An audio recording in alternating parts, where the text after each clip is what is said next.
रात chief secretary के साथ जो कुछ हुआ है वो सामने लाया जाए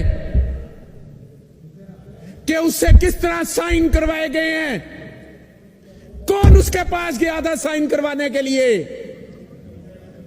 किसने चीफ सेक्रेटरी के साथ क्या किया है, यह सामने लाया जाए। अवाम को पता चले कि उनके वोटों को किस तरह से उसके तकद्दुस को पमाल किया जाता है, मजरू किया जाता है। क्या आप समझते हैं अगर आपने इस मुल्क में अमनियत रखनी है तो बिस्मिल्लाह ऐलान करें कि मुल्क अमनियत की तरफ जा रहा है।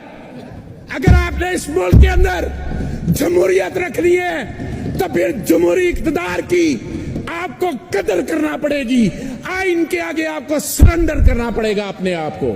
अगर आप अपने आप को आइन के आगे सरेंडर नहीं करते तो इसका मतलब है कि आप आइन से बालातर हैं।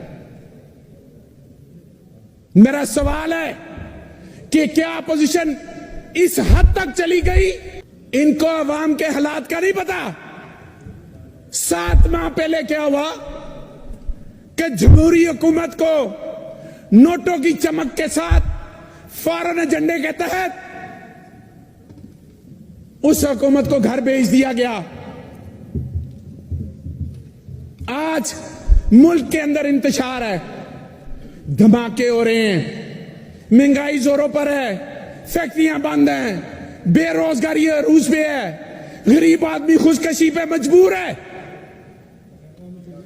मेरा वफाकी हुकूमत से सवाल है